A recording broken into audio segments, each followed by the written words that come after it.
Hello, my name is Aaron Judy, and I would like to give a presentation today for Education 6053 for the course Organizational Systems and Management. The title of my presentation is Institutional and Agency Organizational Theories. We'll talk about the institutional theory and give a definition, and then show an application.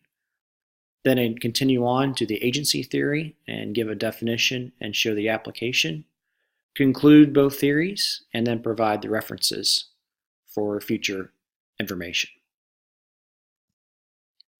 Institutional theory really has its beginnings in government institutions.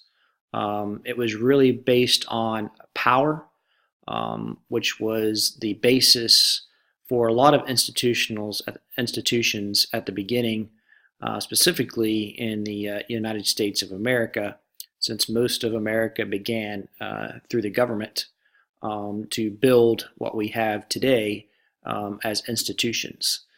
So most of institutions and how they came about based on history was due through Congress, the United States Senate, signing of the Constitution, and how laws and public policy governed institutions. Institutional theory, the definition is an open systems approach. It examines both social environments, characteristics, and the development of those organizations.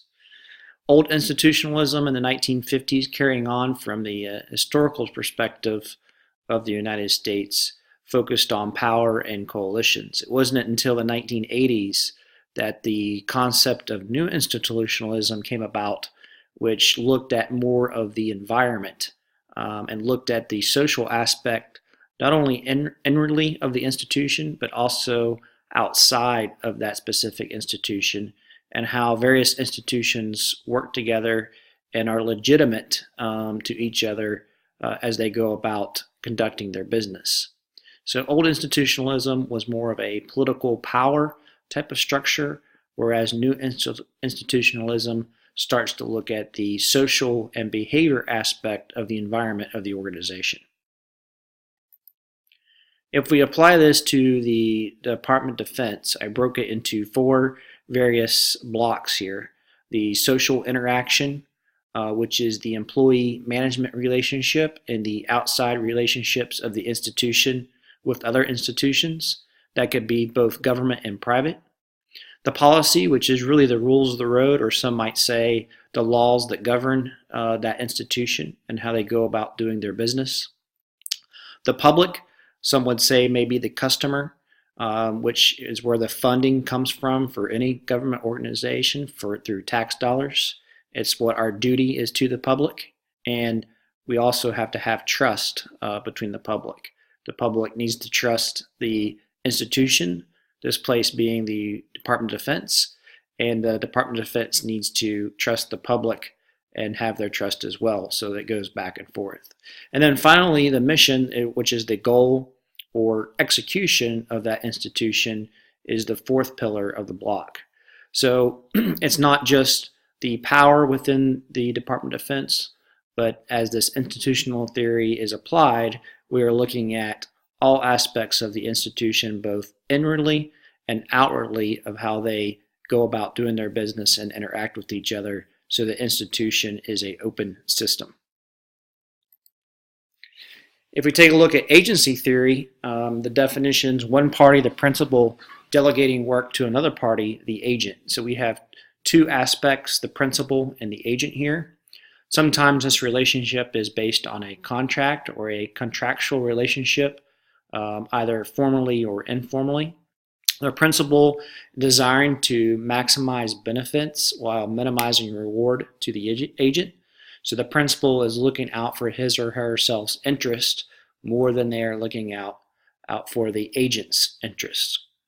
There's a lot of risk versus reward in this theory, and it's also the main framework for how we go about and have this idea of compensation management.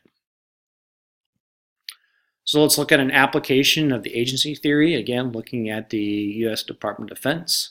If we take an aircraft system, I show below, we have the principal, which is the U.S. government, and the agent, which is some contractor, and a relationship between those two as they go about doing their business. Both the agent and the principal are continuously monitoring the things I have listed here: under budget, meeting budget, over budget, under schedule, meeting schedule, over schedule, underperforming, meeting performance, overperforming.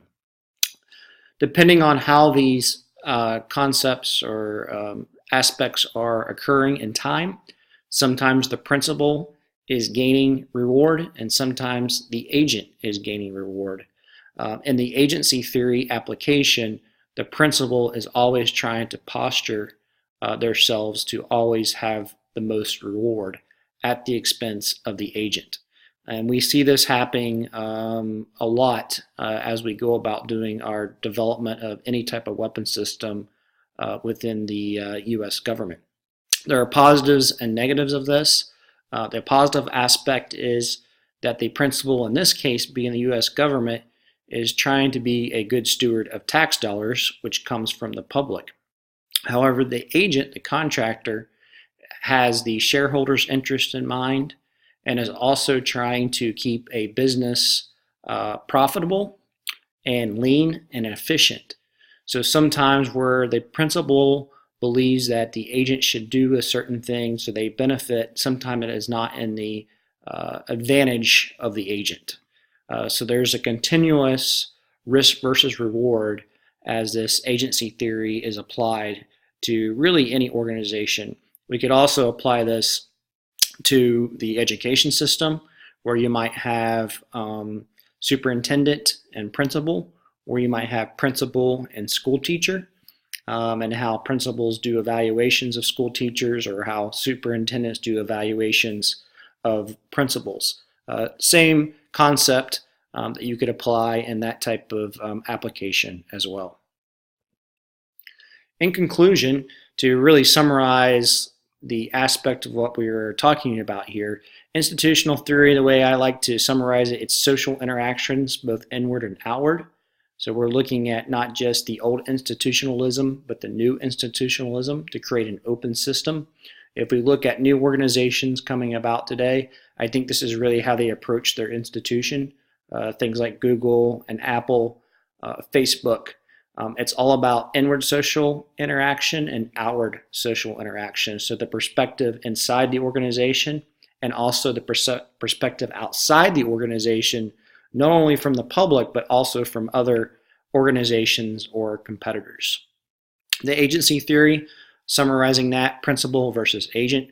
We talked about how the principal is looking out for his or herself's interest over top the agent's interest, and how there's always a risk versus reward, almost an inherent battle in that theory that is occurring. And that's not always bad. Sometimes that conflict is good conflict to have to get the best product to someone to execute a specific mission. In this case, in my organization, the Department of Defense. And finally, I leave you with a quote: no matter what theory that we're applying, it kind of starts with leadership and who we are. So as John Maxwell says, who you are determines what you see. Here are my references. I appreciate your time and hope you enjoyed this summary of the institutional theory and agency theory. Thank you very much.